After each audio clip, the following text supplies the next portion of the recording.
Olá, meus amores! Bom, primeiro dizer que eu estou com saudade de vocês, tá? E aí, como a gente tá vendo um momento um pouco diferente, a gente precisou se reinventar. Então, a nossa correção vai ser por aqui, tá? Eu vou precisar que vocês me acompanhem com o livro de vocês, porque eu não copiei, não coloquei aqui na aula o enunciado de todas as questões. Então, acompanha pelo livro, tá bem?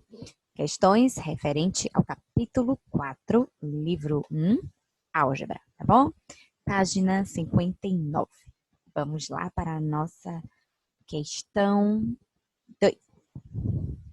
Bom, olha só o que a gente tem. Prontíssimo. Observe as funções dadas por f de x igual a 2x menos 2, g de x igual a menos x mais 3. Se b é igual a g de a, então f de b vale. Primeiro grande detalhe. O que é que a gente tem de informação, tá? Vamos lá. Deixa eu só colocar minha barrinha aqui para ficar melhor pra gente. Pronto. Bom, de informação a gente tem a função f de x, nós temos a função g de x e nós temos essa garantia aqui, que b vai ser igual a g de a. E o que a questão está querendo pra gente? Que a gente encontre f de b. Como é que nós vamos fazer esse procedimento? Bem prático. A gente vai lembrar de alguns detalhes. Por exemplo, como é que eu vou encontrar o g de a? O que foi que a gente aprendeu? Na função g, onde tem x, a gente escreve a. Olha só o que a gente fez. Onde tem x. Eu acho que eu assim me empolguei um pouco. Mas vamos de novo. Onde tem x, a gente escreveu a. Tá bom? Pronto. Ah, melhorou. E aí, olha o que a gente tem. Menos a mais 3. E se b é igual a g de a, b vai ser quem? Menos a mais 3. Passo 2, e a gente volta. Mas a questão não quer g de a. A questão quer f de b. O que é que nós vamos fazer? Na função f, onde tem x, a gente coloca b. Só que quem é b? Menos a mais 3. Então, aqui na nossa função f, onde tem x, a gente escreve menos a mais 3. O detalhe é que agora a gente vai aplicar a distributiva, tá certo? 2 vezes menos a, menos 2a. 2 vezes 3, 6. 6 menos 2, 4. Daí a gente tem que f de b vai ser menos 2a mais 4. Qual a alternativa? Letra B. Tá certo? Gente, qualquer dúvida vocês deixem lá no grupo, tá bom? Que eu vou tentar ajudar vocês. Vamos para a próxima questão. As próximas são gráficos, então a gente vai analisar com um pouquinho mais de cuidado, porque não é tão prática assim. A gente não vai fazer uma continha tão imediata. Então, vamos lá. Questão 3. Essa questão é do Enem. A produção agrícola brasileira evoluiu na última década, de forma diferenciada.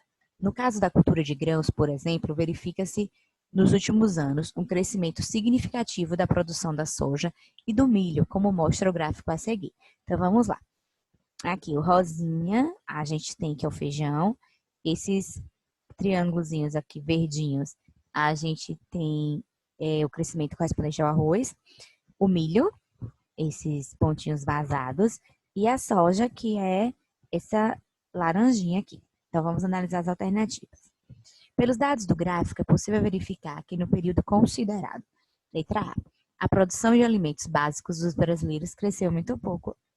Ah, bem vazio, bem legal essa aqui ficou. Quais são os nossos alimentos básicos? Feijão e arroz. Muito bem. Comam direitinho, viu? Nesses dias em casa. E aí, o que a gente tem, ó, cresceu muito, muito, muito pouquinho. Mas por que as outras não poderiam ser resposta também? Bora analisar? Letra B. A produção de feijão foi a maior. Nem precisamos terminar a frase, né? Coitadinho do feijão. Ele nem conseguiu sair de 5 milhões de toneladas. Letra C. A cultura do milho teve taxa de crescimento superior à da soja. Em vários momentos, a taxa de crescimento da soja foi maior que a do milho. Letra D. As culturas voltadas para o mercado mundial decresceram. Não, a gente viu que a grande maioria foi crescendo. E a letra E, as culturas voltadas para a produção de ração animal não se alteraram. Bom, nem mesmo o feijão e o arroz, que eles ficaram assim, crescendo tão pouquinho, mas tiveram momentos que eles se alteraram, tá certo? E aqui, ao soja e o milho, nem se fala. Então, já foi, que todo mundo se alterou nesse gráfico, independente de ser para a produção de ração animal ou não. Então, vamos lá. Ops, deixa eu anotar a alternativa. Então, vai ser letra A. Prontíssimo. Está aí a nossa questão. Vamos para a próxima. Deixa eu achar o nosso próximo gráfico. Aqui. Bom, vamos lá. Na futura foi ótimo. Na figura ao lado estão representadas graficamente as populações rural e urbana do Brasil, no período de 1950 a 1980. Com base na figura, é correto afirmar que, letra A, em 1970, a população urbana era superior a 60 milhões de habitantes. Bora analisar? 1900 e quanto? 70. Tá mais ou menos aqui. Urbana rosinha, ops, não foi superior, então já eliminamos essa alternativa. Letra B. De 1950 a 1980, a população urbana aumentou mais de 50 milhões de habitantes. Bora analisar. 1950, 20 milhões. 1980. Ai, desculpa, gente. Aqui, 80 milhões. Cresceu, realmente cresceu mais de 50 milhões. Ah, estão todos bem rapidinhos eles. Estão ótimos. Mas aí, o que é que nós vamos fazer? Nós vamos analisar as outras para perceber por que elas não podem ser a alternativa correta. Letra C. Em 1980, a população do Brasil era inferior a 100 milhões de habitantes.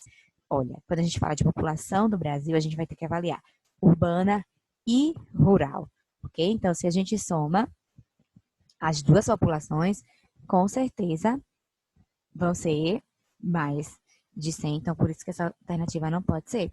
Letra D, de 1950 a 1980, a população urbana foi sempre maior que a rural.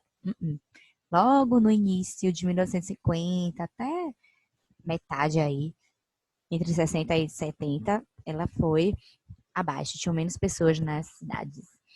E aí, na letra E, ao contrário, foi sempre menor que a rural. Depois desse encontro aqui, ó, que chegou quase... Ops. Depois desse... Eu acho que isso aí... tá entre 60 e 70, por aí. Então, a partir desse momento, ela foi subindo. Então, não dá para ser a letra E. Logo, só sobrou a nossa letra B. Nas nossas próximas questões, o que a gente vai fazer? A gente vai estar avaliando as funções, se elas são injetoras ou se elas são sobrejetoras. Vamos só lembrar de alguns detalhes em relação a isso. Para a gente ter uma função injetora, essa função precisa ter um x diferente para um determinado y diferente, ok? E para ela ser sobrejetora, a imagem tem que ser igual a contradomínio. O que é isso tudo quer dizer? Não pode sobrar ninguém lá no conjunto da imagem da função. Mas e no gráfico? A gente vai fazer essa análise no gráfico? Quando a gente fala de gráfico, a gente pode usar a estratégia da reta, tá? Que estratégia é essa? Ops, eu acho que eu coloquei um zoom demais. E agora um zoom de menos. Vamos ver se eu consigo. Pronto. Quando a gente vai tratar disso graficamente, o que é que nós podemos fazer? A gente pode usar a estratégia da reta. Que estratégia é essa? A gente traça retas paralelas ao eixo de X e avalia se essas retas passam em mais de um ponto nesse gráfico. Por exemplo, aqui na nossa letra A. Pronto. Olha o que acontece. A gente acabou, ó, interceptou em mais de um pontinho no nosso X. O que significa isso? Que a gente teve dois valores para X diferentes e um mesmo Y, tá certo? Então, por isso que ela não pode ser injetura. Era para ter X diferente para Y diferente. Então, a gente já descartou a letra A, ok? Na letra B, a mesma coisa. Tracem as... Ops, Vamos apagar essa aqui, deixa eu pegar minha reta, porque se eu já não consigo traçar uma reta no quadro, vocês já imaginaram aqui, minha coordenação motora tá mais ou menos. Na letra B, do mesmo jeito. Sim, tracem retas em pontos estratégicos que permitam vocês fazerem essa análise mais breve, tá? Ah, mas eu quero encher de retas no meu gráfico. Fiquem à vontade. Pode traçar um montão de reta, mas não precisa. Uma já dá para você estar avaliando, ok? E agora, essa letra C? Gente, tá engraçado demais. Toda hora eu esqueço de mudar para a opção da reta. E nessa letra C, se a gente olha assim, aparentemente, não vai tocar em mais de um lugar. Só que eu queria que vocês prestassem atenção aqui, nessa parte final do gráfico, ó. Ele fica praticamente constante, ó. Nessa pontinha aqui. Com certeza, ele interceptou em mais de um lugar aqui, então também tá fora. Esse detalhe de quase constante, a gente vai falar sobre isso no próximo capítulo. Funções constantes, crescentes, decrescentes, ó, de novo, mais de um já foi. Meu Deus, elas ficaram um pouco tortinhas. Mas aqui eu já tenho essa garantia de que... Não, eu vou apagar essa última, porque essa foi muito tortinha. Aí a gente já tem a garantia de que a nossa letra E vai ser uma função injetura, tá bom? Vamos lá. E aí, qual seria o nosso próximo? Nosso próximo. Ah, calma, gente. Tá aqui ainda. É porque eu não...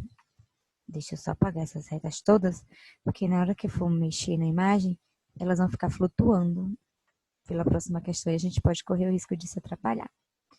Só que agora eu vou diminuir o zoom, porque senão a gente não consegue ver todas. É a mesma coisa, entre aspas, né? A gente vai estar, a mesma coisa no sentido. A gente vai ter que avaliar se ela é injetora, se ela é sobrejetora, se ela é bijetora, tá certo? Só que agora não mais graficamente, a gente vai estar analisando via diagramas. E um detalhe interessante é que eu falei de injetora, sobrejetora, para ser bijetora, ela tem que ser as duas coisas ao mesmo tempo, tá bom? Então vamos lá analisando. Olha que interessante. Todo elemento de A, lembrando que a função é sempre de A em B. Então, se está partindo de A para B, A domínio, B, imagem. Então vamos lá. 0 para menos 1, 1 para 0, 2 para 2, 3 para 3. Até aqui, tudo bem em ser injetora, porque cada X está com Y diferente. Então, a gente já tem essa garantia. Essa nossa primeira função, ela é injetora. Será que ela seria sobrejetora? Não, porque, ó, sobrou 4. Então, a gente não tem a garantia de que a imagem é igual ao contradomínio, porque o elemento 4 está sobrando na história. Item 2, ops, o E recebeu 2 setinhas. Então, 2 setinhas, então já foi. Não é injetora, mas para ver se ela é sobrejetora, ó, que legal, não sobrou ninguém em B. Imagem igual a contradomínio, então, ó, é um S, tá, gente? Só foi um S um pouco assim, esticadinho. 3, né? 3 do mesmo jeito. Não sobrou ninguém, então, garantia de ser sobrejetora. Vamos ver. A para A, B para D, C para B, D para C. Olha que legal! Essa daqui, além de ser injetora, ela também vai ser sobrejetora. Que garantia a gente tem? Como ela é injetora e sobrejetora ao mesmo tempo, ela vai ser bijetora, ok? Então, vamos lá. Nosso item 4.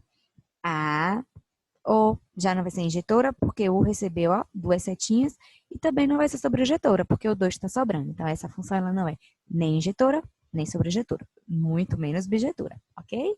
Então, vamos para...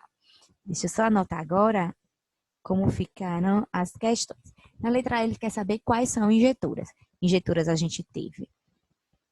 Nós tivemos a função 1 e a função 3, ok? Letra B, ele quer saber quem é sobrejetora. Sobrejetora a gente teve a função 2 e a função 3. Na letra C, ele quer saber quem é bijetora. Bijetora a gente só teve a função 3, ok? Então, com o diagrama fica mais fácil também da gente estar identificando se ela é injetora, sobrejetora, coisas desse tipo.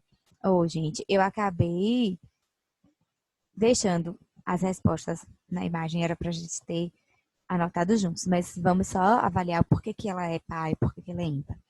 Quando a gente precisa classificar uma função em par ou ímpar, isso a partir de gráfico, a gente pode usar a definição de que quando a função ela é ímpar, graficamente ela é simétrica em relação à origem, tá? Quando a função ela é par, graficamente ela é simétrica em relação ao eixo de y.